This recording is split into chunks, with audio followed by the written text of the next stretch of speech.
Pubco Studios in Oklahoma City. You're watching the Press Row. I'm Jenny Carlson here with Barry Trammell. Time for our 5 and 5 segment, Barry. We've got 5 topics, about a minute each for those 5 minutes. Let's do some word association this week. I'll throw out something, and you tell me what comes to mind. Let's start with this.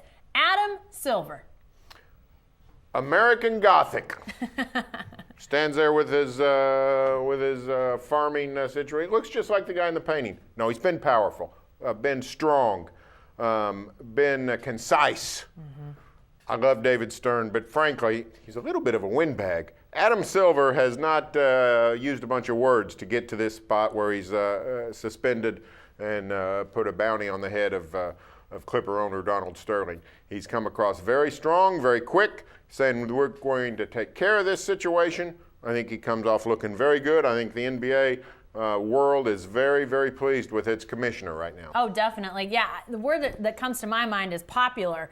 I think this was a very popular decision Adam Silver made, banning Donald Sterling for life from the NBA, $2.5 million fine. He says he's going to force the sale of the Clippers. I think that's popular amongst NBA players. I think that's popular amongst people at large, saying we're not going to stand for this. Now, it's going to be interesting to see how this all plays out when it comes to the owners taking that vote. He needs 3/4 of the owners to agree to force the sale. He says he's got them, but I think he's really popular with this decision. I've not heard a lot of dissent. Even Mark Cuban, who sounded dissent, has said, no, I'm with it. I'm with the group. Let's go ahead. I think he's really popular right now. All right, Barry, what about this one? Kevin Durant.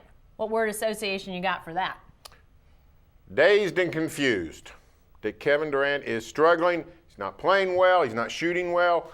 I think Tony Allen's in his head. I think when Joey Crawford blew the whistle to interrupt that second foul shot on Tuesday night, Joey runs out at him. I think Kevin Durant thought Tony Allen is sending bald-headed demons at me even when play is stopped to get in my way. So Durant is really struggling with Tony Allen, and I think he's in a funk, and I'm not sure he's going to get out of it.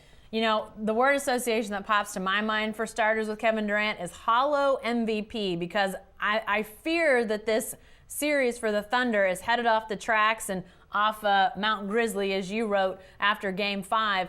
But if that happens, Kevin Durant, I think, is still the MVP. That's regular season voting. That's going to be announced probably early next week. And man, is that going to seem really hollow. We saw it with Dirk Nowitzki a couple years ago when he was named MVP and they got knocked out in the first round. It's not going to be fun. All right, Barry, what about this one? Scott Brooks. Beleaguered for the first time. You know, people always want to fire the coach. Lose to Milwaukee in December and they want to fire the coach. But this time it's got some ground. Scott Brooks has not done a good job getting this team peaking at the right time. This team has not always listened to him. They're not playing what I consider sort of determined basketball here in the playoffs. Defense has been lax. Sometimes the offense loses direction. I think Scott Brooks is open to criticism. I think Sam Presti's going to have to decide if the Thunder goes out to Memphis. I think Sam Presti will decide are the Thunder still listening to Scotty Brooks? Yeah, I think in trouble is maybe a word I would throw out there. And I'm not necessarily thinking he's going to get fired if they lose to Memphis, because as we've said before, this franchise is all about stability, not making knee-jerk reactions. But I think it begs the question, you know, Scott Brooks has never been known as a great tactician. I mean, I don't think anybody's ever said, man, he's super fantastic with the X's and O's. But he develops guys, he motivates guys, he keeps egos in check.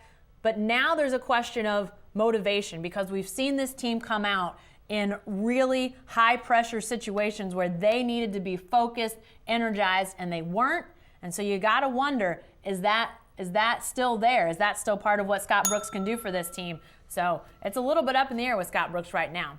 All right, our fun question of the week. We're heading off the NBA, and we're talking crab legs, Barry. Florida State quarterback Jameis Winston cited for shoplifting crab legs. So your word association for crab legs is? High maintenance. And I'm not talking about Jameis Winston. I'm talking about crab legs.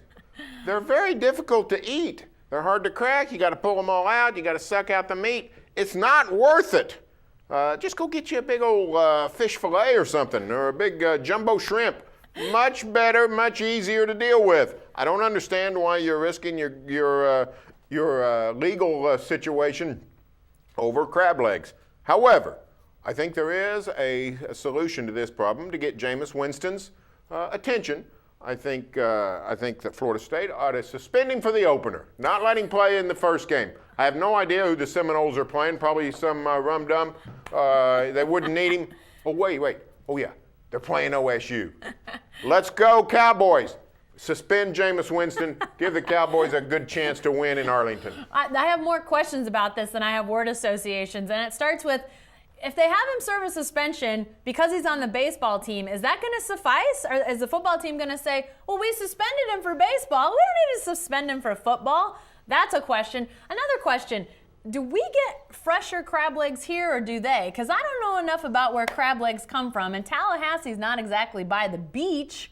So was he shoplifting like crab legs from thousands of miles away? Maybe they're frozen. I mean, it's about 90 miles to the beach. I don't know if they got them. If they're frozen, how's he carrying those out? I have so many questions about this. It boggles the mind. All right, lastly, Barry, one more word association.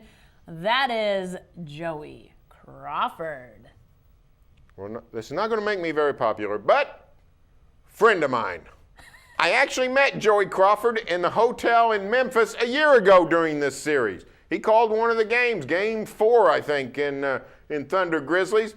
Super guy. We had a great conversation there in the hotel lobby. Couldn't have been more accommodating, more pleasurable. And then he goes and does what he did last night, which is sort of inject himself into the game. I just want to say, hey, Joey, I love you to death. You're a good ref, but try to stay out of the spotlight. Don't go blowing the whistle and taking the ball out of Durant's hands. I don't think that cost the Thunder the game. I don't think that made Durant miss the foul shot. Hey, Kevin, make your foul shots. But don't take over games like that, Joey. You're a good guy. You're a good ref. You don't need it. Here's my word association for Joey Crawford. It is overreaction, and not in terms of going and getting the ball from Kevin Durant. I think that was, from what I understand, entirely within the realm of possibility. But I was sitting courtside when Joey Crawford stormed over to Robbie, the guy who runs the scoreboard at the Thunder games, does a magnificent job, puts up points, rebounds, all sorts of stuff on the board before it almost happens. His reaction time is unbelievable. And Joey Crawford went absolutely crazy. I had seen nothing to that point that was a problem with what was going on the scoreboard. If that had been like the 8th time that Joey Crawford had to go over there and say, listen, go crazy then. By all means, have it out. But as near as I can tell, that was the first time in the game he had gone over there with a problem, and he went ballistic. Overreaction. There's a way to handle things and not go overboard. He went overboard with his reaction. Hey, be sure to stay with the best coverage team anywhere at newsok.com and every day in the Oklahoman.